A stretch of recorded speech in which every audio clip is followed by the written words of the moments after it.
Hey Twice Podcast listener, it's David here with some important news about episode number 29. While school holidays have scuppered our traditional episode format plans, we've got a one-on-one #PWGSD episode both this week and next week for your listening pleasure. Okay, Twice Podcast is spreading its wings into 2 cities from November, with Jaya based in Christchurch and me, David, based in Wellington. We're going to be running with our traditional 4 people around a table format and a new one-on-one shorter format through the transition phase. On with the show. Hey, so welcome to Twice Podcast, but new. People who get shit done. We're trying out a new series of shorter episodes, and with me today is Helen Shorthouse. Hi. How are you going today? I'm going very well. Now, Helen, let me give you a quick intro. You are both a tech sector lead for the Canterbury Development Corporation. You're also a women in tech advocate and board member organiser, and also sometime kayaker and outdoors woman. How the hell are you today? I'm very good. Yeah, I'm really good, actually. Great. I really appreciate you making the time to just catch up for a little chat. You just come back from holiday, haven't you? I have, yes. Yeah. So would you say you're rested, or would you? No, that's why I'm feeling really good. It's Wednesday and I'm mellow. Things must be pretty hectic at the CDC, though. I appreciate. Just explain what the CDC is for people that don't know. Yeah, so CDC is Canterbury Development Corporation, not the Centre for Disease Control, which you will get if you Google CDC as the first thing. We're the Economic Development Agency of Christchurch City Council. So we're mainly funded by Christchurch City Council, which is the local city council here. And although we're called Canterbury Development Corporation, we're actually focused on Christchurch City. So it's a little bit of a misnomer, and I don't quite get my head around that, but never mind. It's not for changing. So we're mainly funded by the local city council to drive initiatives that focus around building the economy for the city. And we do get some funding from government contracts through, for example, the Ministry of Business, Innovation and Employment, Callaghan Innovation and New Zealand Trade and Enterprise for particular support for businesses. So I guess to kind of describe what we do, because economic development can be done in lots of different ways. We have a strategic planning team, so they look at kind of the long-term trends and what the drivers are of the economy, so workforce trends, what's happening with housing and wages and kind of broader economic stuff. And then we've got a team of people who really are business facing. And so some of my colleagues actually work with individual businesses. So there's a lot of support for businesses in core sectors, which are, for us, the main drivers of the economy, which are high value manufacturing, agribusiness and technology. And so businesses, particularly under the 50 full-time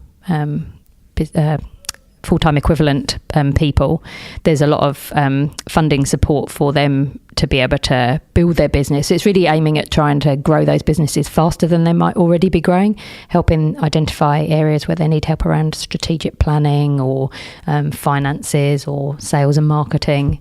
So it's kind of like business on speed, but of course you couldn't say that. Yeah, but yeah, it's trying to help them. And so some of them, they're doing really well with their business, but they might be stuck in a certain place, or they might never have had advisors. And so really helping them to kind of take that step change to not just relying on themselves and their mates for advice, for actually getting some professional.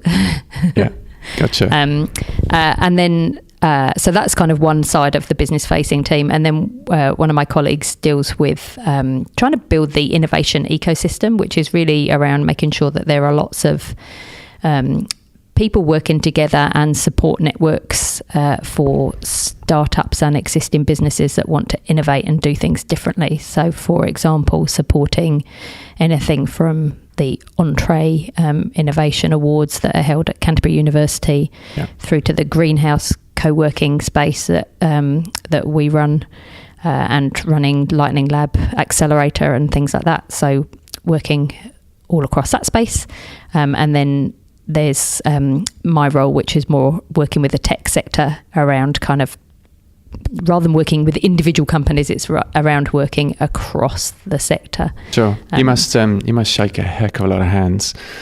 I drink a lot of wine, drink a lot of coffee. I know, cool, very cool. Well, just tell me what a typical day looks like then in your role for the CDC. Yeah. So one of the things I actually really like about this job is that there isn't a typical day. It's cool. It is different every day. I mean, generally speaking, I do. And I mean, I know I take the mickey out of myself for having lots of coffee and drinking lots of wine.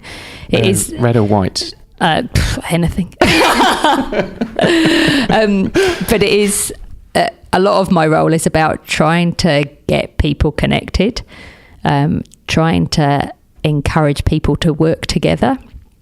So I always joke and say my colleague Cheryl works with businesses and they come to her and say, we need help in XYZ, and she helps them. Whereas I go to businesses and say, I need help on behalf of the sector. Can you help me? So I often work with slightly larger businesses, so like the Tates and Dynamic Controls of the city, but not always. And so a typical day, so for today, I'm catching up with somebody who works for Callaghan Innovation to get an update about what he's up to and where we can work together. I've got a meeting with somebody we're doing some work with schools, trying to encourage more people, more young students to think about tech as a career, which has involved us doing quite a lot of work with trying to influence parents and educators. So that's a long-term strategy, but that's some work we're doing in that space. Yeah, there must be. I'm being polite here, but it appears from the outside to be quite challenging because STEM education is, and we'll get onto a little bit later, but about gender bias and all the rest of it. But people kind of go, "Well, I'm not any good at that." Yeah, but it's actually like with the importance. Yeah, I mean, God, I could talk to you for probably several hours about some of the challenges in that space. But briefly, so students are hugely influenced by their parents, particularly, but also their teachers, and there's a lot of biases. So parents typically think about, well, what did I do when I was at school? What was a good career when I was at school? And so often parents are suggesting to kids, the brighter kids anyway, to do law and medicine and accountancy. They have no idea that some of these careers, particularly, there are already robots doing law. Xero's automated a lot of accountancy. A lot of the accountancy firms and legal firms are moving away from being pure law and accountancy and trying to get into the more kind of business advisory space. So those businesses are changing massively, and parents just don't understand that. Yeah. So and as you alluded to, kind of there's biases. So even from a very early age, often it's deemed more of a boys' subject in some because it's like maths and science. The teaching really impacts whether people are enjoying it or not. Technology teaching in schools varies massively. So I mean, I've talked to some schools that for them a technology class is teaching somebody to use PowerPoint and Excel. You're hurting me. Yeah, I know. But in other schools they're doing coding and they're really doing a high end robotics and things like that, and they really understand that technology is more than that. And I think one of the other challenges is that technology is lumped in. So as in digital technology or electronics technology is lumped in with technology teaching, which often includes food technology and woodwork technology. So in some schools, and I'll broad brush a little bit, but in some schools, particularly the more academic schools, they poo-poo those subjects. And so there's a whole bunch of really bright kids that get channeled away from that because it's not perceived to be the thing. And then, that must be really frustrating for you, because I imagine from your view with the CDC and also your own personal background, you can see how the future might look, and it's very different from how society and some people's parents might view it. How do you deal with that? Yeah. So, I mean, and this comes, the reason why CDC plays in this space is that a number of businesses say that getting skilled staff is a severe inhibitor to their growth. And so in the short term, we employ migrants, and there's a whole heap of discussion about whether or not we should have more immigration or whether we should cut it off. But essentially the tech sector... I'm going to interrupt you now. Oh, right. Hands up, people in this room who's a migrant.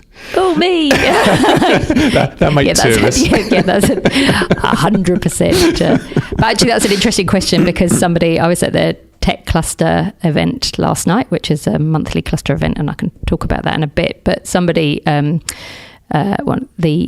host actually, Ed from Tate, said that he'd been at the annual summit, and John Key had talked about. Oh yes, John Key was PM. Yeah, the Prime Minister was the opening speaker at the annual summit, and he had made mention of migration. And so Ed, who is, I'm going to say American, although he could be Canadian, actually asked the room whether or not, how important migration was to us as the tech sector, and just to get a straw poll of who in the room was from overseas originally. And there was quite a considerable number of people in the room. So my observation is that the tech sector would fall over if we did not bring migrants in.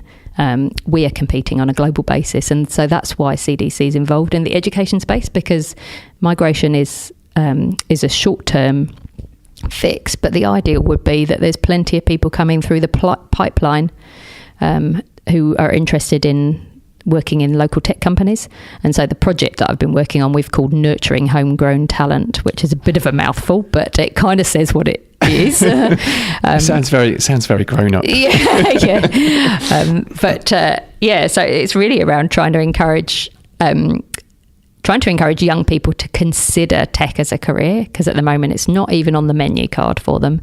So that's not saying they have to. It's not forcing them to take certain subjects and sure. To go into jobs. But it's really one of the key things we've been doing is try to raise awareness of what workforce demands are for the future. So there's a shortage at the moment, but that's actually projected to exacerbate by a multitude over the next 10 years or so. And this is a global issue. So really for Christchurch to be a successful economy, and for New Zealand to be a successful economy, and to continue having the lifestyle that we have, we need to be able to get we need to be able to get more skilled people, and even those who enter so study at tertiary qualification, a number of those aren't even aware that there is a really good, vibrant tech community in Christchurch, and I can talk about that a bit later as well. But that's really around profile of local tech companies. But so some of them who do study at the university then leave Christchurch to go and work in other places, because they didn't realise that there's amazing tech companies in Christchurch doing very cool stuff on a global basis. Completely agree, but also accept you might be slightly biased. No bias. Yeah, I'm pretty one-eyed. No, great effort. And how long is it you've worked for the CDC? So I've worked here for just over 4 years. Yeah, and do you mind just talking very briefly about your journey to the now in terms of... you can go back as far as you like, but highlights preferably. Yeah. We don't need the full when detail. I was 5. My background's actually in sales and marketing. So I basically come through a pure sales, marketing, customer focus background. First job was as a station supervisor for a train station in the Midlands. Oh, right. Coventry. Had a lovely little hat. But that was... We're going to have to see those photos. Yeah, I don't think there are any photos of those. But anyway, skipping quickly forward for the relevance for tech, I worked for Compaq Computers as was, and then they merged or got taken over, depending on your viewpoint, with Hewlett-Packard, taking what the product managers had developed, which was, we really love our laptop or our server, and it's got X, Y, and Z amazement to it, and I would be like, what does that mean? So I think I've always managed to work within the tech sector and have a huge ignorance for technology, really, which is very embarrassing. But I think my skill comes from actually that translation to what does that mean to to a customer, and why would they want to buy that thing? What is the the benefit? That whole kind of, don't just sell me the features, talk to me about the benefits. It's kind very of obvious from a sales and marketing perspective, not always so obvious when you've got somebody who's very excited about the number of gigahertz that something's got. Totally. It's using a human perspective to say this technology can enable this human activity, as opposed to technology for its own sake. Yeah, people don't buy technology because it's a piece of technology. So anyway, I worked for Hewlett-Packard and Compaq in various roles, and then migrated to New Zealand and got a job working for Ravensdown Fertiliser. So I worked for a fertiliser company, so it was quite a different role. Great company to kind of initiate myself into New Zealand, because obviously it's very much about agri. And then finished working for them and worked for a very small company that was mainly a software company, but they'd got a wee part of the business that they'd been developing and they wanted me to develop up. So again, I worked closely with the software team. The business itself ultimately wasn't successful, but actually taught me a huge amount and has been really useful for this job here. So that went through various iterations. So I worked there for a couple of years. Is there not a truism to a lot of people, be it high level figures like Elon Musk and co, and yourself? Have you ever been put in the same sentence as that? Yeah, you are smarmy. No, not trying to be, but just to use the example that people are seen as successful having failed a lot of times, because in effect they've tried something or developed technology, or like you say in that previous role, that you've learnt so much which you can apply in another sector or field or industry or business. And it's kind of like, it's seen as a failure, but actually the success lies in being able to apply it for the future. And it's like, why don't people celebrate the failure? And it's kind of like, well, we're going to just throw it under the carpet and stuff. Yeah. Why do you think that is? It's a really good observation, and something that there's a very clear cultural difference. I've never lived and worked in the USA, but my understanding is the fact that they really genuinely appreciate failure, and they know that brings learning. In New Zealand, we have this whole tall poppy syndrome. Don't put your head above the parapet and look that you're better than everybody else, because people don't like that, and we don't appear to appreciate the failures in quite the same way. We say you're a failure, and that's a negative, whereas like even in your daily life outside work, your failures are often the things that you do learn from challenge and adversity. It is true. It's a cultural thing. I don't know what the underlying reason is. I guess some of the conversations we've had here within CDC around kind of trying to change the culture of business community, and of course that's a big long-term challenge. It's not like you've got much on during the week. No, a lot. I have big ideas. But it is around trying to get people to celebrate and talk about failure and what they learn from it. So not just like, oh, look at this doom and gloom. So I think the Ministry of Awesome are doing some really good sessions at the moment in getting people to talk about some of the things that they've learned from failure. So they do some really good work in that space. They've got Fail Club, haven't they? So as one of the one of the many things that they're up to. I mean they've got lots and lots of things, but that's one that's kind of seems to be a really good way of getting people to actually start having that conversation. And even the fact they call it Fail Club is raising that awareness to people to say, actually, yes, we should be talking about this. And if you talk to people on an individual basis, they all say it's really important, but actually we still don't have a culture that accepts that.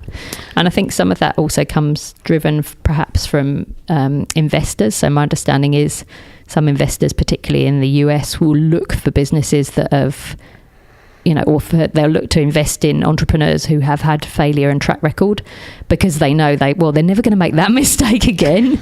Whereas I don't know whether our investment community is quite so mature yet. So sure. I'm talking kind of, slightly outside my area of expertise, but observational. So you're making quite a few neurons fire, and I'm thinking, Powerhouse, Charlie Tomlinson. There's all these people I'd like to catch up with in the near future. But also Ben Reed to some extent we're going to catch up with in a couple of weeks. Great. Talking about VC funding and the like. And he'll talk to you very much about that kind of culture as well. So to get a more cohesive picture about the different elements and how they fit together. you've very comprehensively explained. Really appreciate your work, CDC. What do you do for the other half of the week? The other half? You mean when I'm not at work? It's only a part-time role, of course, right? No, just kidding. Appreciate that one of the other projects that you're involved with, I don't know, I was about to say personally, but I think it's probably a combination of personal and professional interest, is something called Women in Tech. Just give us a quick overview of what that initiative is. Yeah, so I'm pretty lucky that I've managed to swing something that I'm very passionate about from a personal perspective through from work. So I can talk about the tech sector strategy later, but essentially we have a Christchurch technology sector strategy that we developed with the tech sector. One of the streams is around talent, and so it's trying to obviously support more talent coming into the tech sector. The nurturing homegrown talent piece was one part of that, and another part is women in technology. And essentially, one of the challenges for having not enough skilled people in the tech sector is that probably about 50% of the population, i.e. females, do not consider technology is a relevant career for them. And some of that is because of the geek boy, can't speak, sits in a bedroom coding kind of image. That was me rolling my eyes, by the way, for listeners that can't see that. People that can't, I saw it, yeah. Rolling my eyes in agreement, I should add. So generally, and there's lots of different stats on this, and there isn't really any good stats, particularly I think for Christchurch, but generally speaking, between 12 and 22% of those that work in the tech sector are female. So it's not unusual if you are a female to be working in being a one person, one woman working in a team of all guys. So and particularly when you're a student, there's lots of the women that come along and say, oh, I'm the only one in my class, only one in my class at school, only one in my class at the university, go into the workplace, I'm the only one. And for some people that doesn't bother them, but I have to say, I look at people and think with great admiration for the fact that just to go into a room and be the only person of that type in a room, you've got to have balls, and that's the wrong expression for talking about women in tech, but you've got to have some gumption about you. That's the one. And then there's a lot of there's also some data that suggests that there's a much higher dropout rate of women so those that actually make it into the tech space drop out at a much faster rate than guys. Now, some of that is about having babies, sure, but it is also about how businesses make women welcome. What culture they set for themselves and what is acceptable within their environment. It's also about whether they recognise the value of that person. If that person does, that woman has a baby, how do they help that woman come back into the workplace? There's some really good companies, probably bigger companies, who have the opportunity to think about that. But there's some really good work being done by some companies that recognise that actually they've invested a lot of money in these individual people. These people bring a lot when they come back. How can they make that an easier transition for the woman to come back? And in technology as well, there's the tools that can allow that flexibility almost more so than in any other industry, albeit that for some of work time, albeit future facing, work's going to be fundamentally different in 5 or 10 years anyway, which you and I know, but you'll be a special well placed for. But it's kind of like, remote working and conference calling, and just like basic technologies that have been around for years. And so if you're a business that kind of says, I demand that my team sit here from Monday to Friday, 9 to 5 and have this whole presenteeism thing, then, well, apart from anything, your business probably will not be able to attract talent in the future generally. But, question that about how you're running your business, because actually people can work anytime, any place, as you say. Yes, you want people to be working in teams and things, but they don't always need to necessarily be doing it kind of in the same way as has been kind of our parents' tradition. Oh, good old parents. Yeah. So what is Women in Tech doing to try and overcome some of those hurdles? Yeah, so Women in Tech, which I think you're referring to as a meetup group, but I mean just more generally, these women in tech there's women in tech communities all over the world, essentially, because this is a global issue. And, and frankly, as I've recently begun saying, I'm getting a bit cheesed off, and I'll use the polite expression, but that, this is the year 2016 and we are still having this conversation that probably was being had in the 1960s, if not even before that. Mm-hmm. And there's a whole heap of evidence. There's loads of data that says that actually if you have diverse teams, you perform better. So you perform better in terms of your outputs. You perform better by having women decision makers, women in your team, the financial benefits, the shareholder value, growth of business, abilities to survive through the global financial crisis. There's been all sorts of data that suggests that having women or a diverse team, and I acknowledge diversity is much broader than women, but there's a whole heap of evidence as to why. So even if you don't think it's the right thing to do, think about it from a bottom line perspective. So and ironically, I've lots of conversations with other industries as well around some of the things that they're doing around diversity as well, because there are a number of industries that have the same kind of challenges. But the Women in Tech initiatives that we're working on here in Christchurch, we've essentially got them broadly under kind of two umbrellas. One of them's around, we have a meetup group,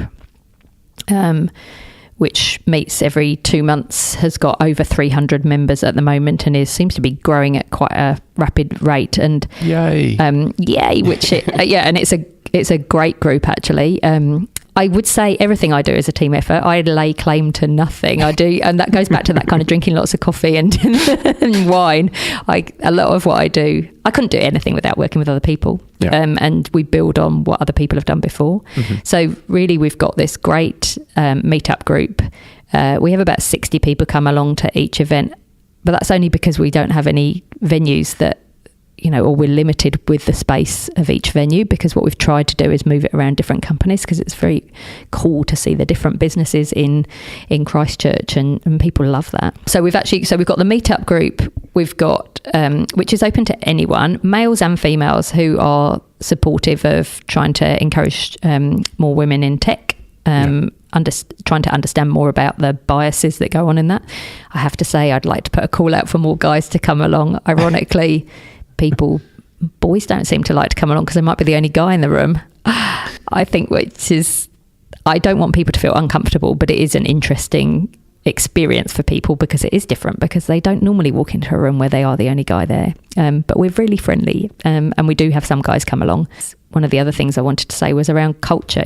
Why do we always expect the woman to be the one that stays at home? Uh-huh. And actually, there are more people who are having conversations about, well, what's more sensible and how do we share this? And it's also beholden on the businesses to help to support that and understand that actually sometimes the guy might be the one that stays at home or works part-time or whatever. So the other initiative we've specifically got at the moment is Women in Tech Exec Group, which is really aimed at the senior women of the city.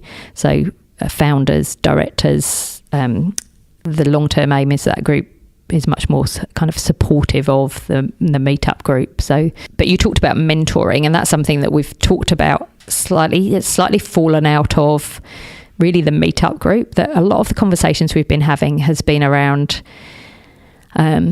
building people's confidence and giving people somebody to speak to. And this whole idea of, it's really interesting that, there's a lot of data to suggest that women who have mentors, probably guys that have mentors as well, but people that have mentors generally kind of seem to do better.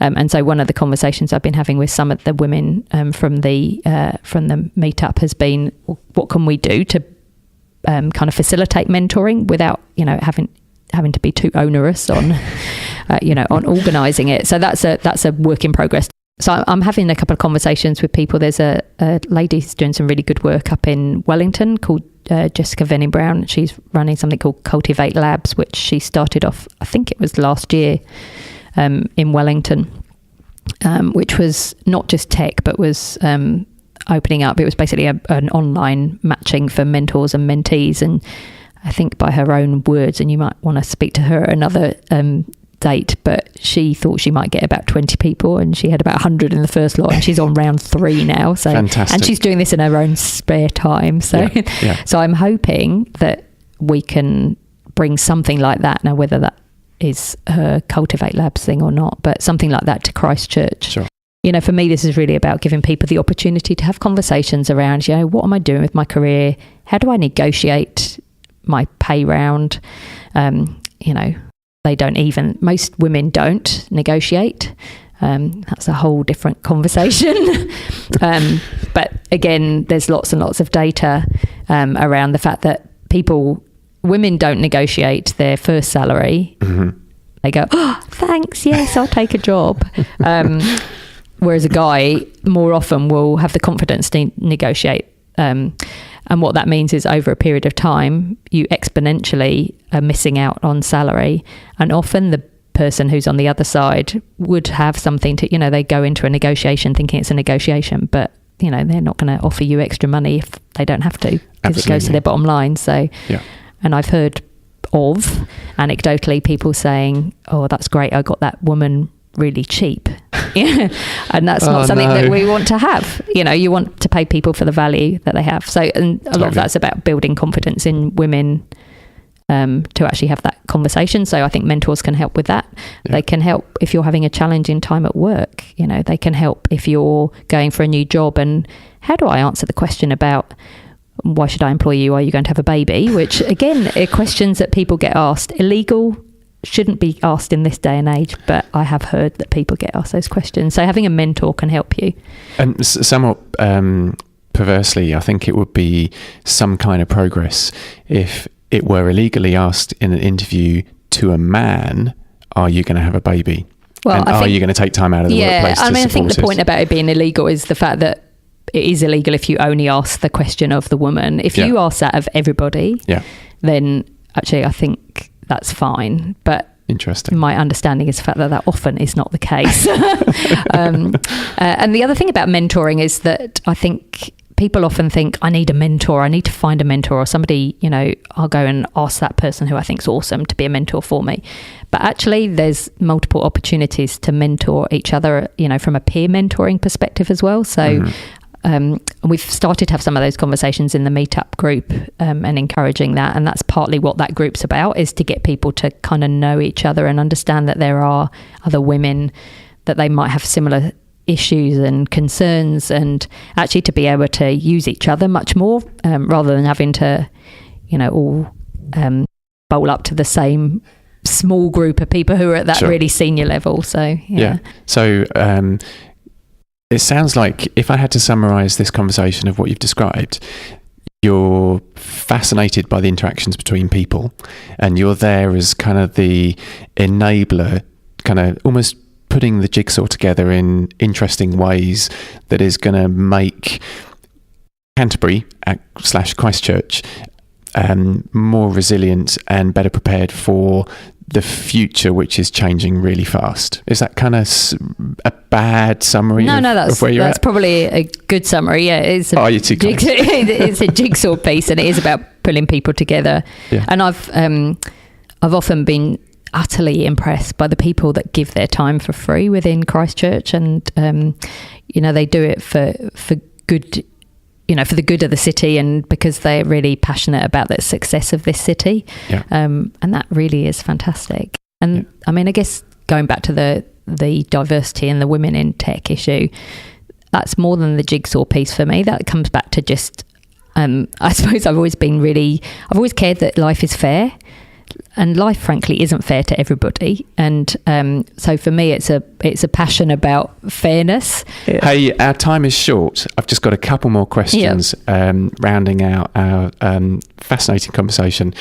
If there's something that at this moment in life that you couldn't live without, either a physical object, if it has to be a person, you could say a person, but like a new waterproof tent would be probably a bad example. Yeah. But what would it be? I was going to say my glasses, because I can't actually see anything without them for reading or anything. But that's probably you'll let me have my glasses anyway. This is like desert island discs, isn't it? Tenuously. What would you take on your island? Something that I could jot notes into might be really useful. So at the moment, I use my phone, you know, with OneNote or Evernote or whatever on it. So something like that. Okay. So software, that's quite on message with the old technology it is, thing, which I isn't it? didn't mean it to be, but yeah. Where can we find you online? So yeah, I've got a LinkedIn account which I blog on semi-regularly. So Helen Shorthouse.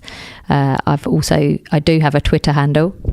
HR Shorthouse is Helen's Twitter handle. Thanks, Dave, because I couldn't remember it. That's what I had to look up yesterday.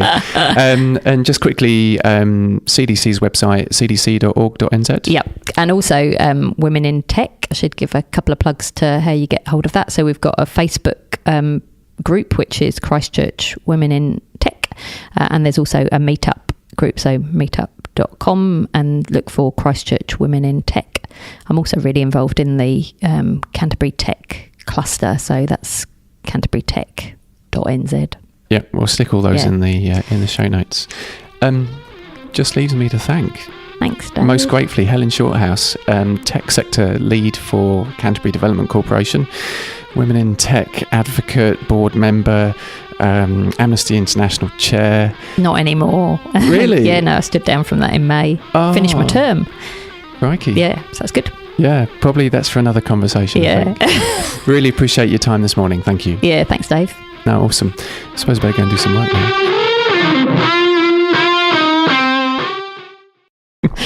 Hey, Jaya, how are you doing today? Yeah, good. Not bad, considering it's Monday morning. Good weekend? Yeah, brilliant. Yeah. We had the latest installment of the Littleton Whiskey Appreciation Society. So the fact that I'm here is quite a testament to my the strength of my liver. Yeah, you look pretty good on it, to be honest. Yeah, no, I was good. I followed some sage advice by my wife, about drinking lots of water and stuff. Yeah, it was good. Women are so sensible sometimes. Yes. This is a quick pre-record because I have a bit of an apology. We, Twice Podcast, have failed you, the listener, in that we haven't managed to get a traditional format episode out this week. And just want to talk very briefly about one of the reasons why that is. 2 words, Jaya. School holidays. Yeah. So we're apparently all the creative, innovative and enterprising people have kids in school. So what does that tell you? So basically it tells us that we're going to blame the little people. Yes. Yeah. Good. Well, it tells you that there's a certain demographic out there that's creative and innovative and enterprising. Yeah. Yes. Yeah. So no more. I probably spent the longest trying to schedule this episode of any of the 28 episodes that we've actually It was remarkable recorded. how many people we asked. Yeah. And everyone was super keen, but just the timing sucked. Yeah. Which is interesting. But a bonus, silver lining, is that probably don't have to research who to ask for the next 6 months. Just have to line up some times. Yeah. There's definitely plenty of people in the in our shared Trello board. That we can work on for the future. But the flip side of that is that for a little while now I've been talking about a kind of a fork in the Twice Podcast format, and what I've done is a trial pre-record of something we're calling #PWGSD, which stands for People Who Get Shit Done. So thanks very much to the Women Who Get Shit Done conference or unconference for the inspiration for that particular hashtag. Just talk to me briefly about what this sub-format is. Instead of compared with our 4 people around a table, what is the PWGSD all about? It's more of a one-on-one format. Yeah. And it's going to be what we can say kind of regional / national now. Kind of spilling the beans here that David is moving to Wellington. Did you hear that bomb drop? Clunk. So we've created a new format so where both of us can meet one-to-one with interesting individuals and kind of get to the heart of the matter quicker. And more short sound bites. But we will still be doing the old format. Oh yeah. Although remotely.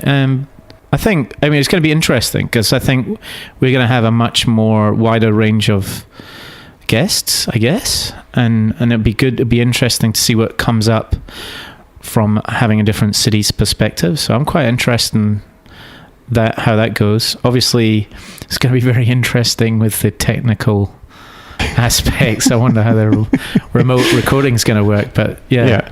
And I've got a shiny new microphone and headphones, so I'm quite excited about that. Yeah, so we're really grateful to our Patreon patrons who have helped support us in both our monthly hosting costs, but also the little bit left over to enable us to purchase some more hardware, which will be keeping Jaya happy and busy going forwards, I'm sure. Yep. Hey, I've got two things.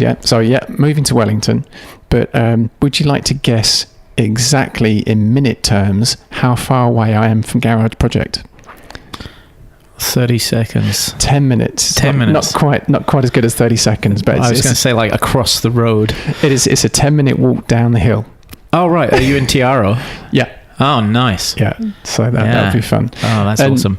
And the second particularly good thing is like, I wonder if we're going to find any creative people in Wellington. Yeah. Yes, I think you could probably throw a rock in any direction and hit someone. Yeah. So, that kind of rounds out a couple of bits of our news. Also to let you know that with In Effect, we're doing some planning to get some of our traditional format, 4 people around a table. Wait. Does that mean Garage Project are going to be our next sponsor? Well... It just dawned on me. You're going to have to courier me down here. Sorry, carry on. No, so it's a slow light bulb moment. It's a whole new ball game of logistics and it is, isn't it? Yeah. Technical side of things. But yeah, we've got potentially 3 more episodes lined up before I leave at the beginning of November. 2 more tech-related episodes and a final episode, number 32, if we can pull it off, with the original 4, which is... I'm so excited about this. You and me. And Katerina and Rob. Yep.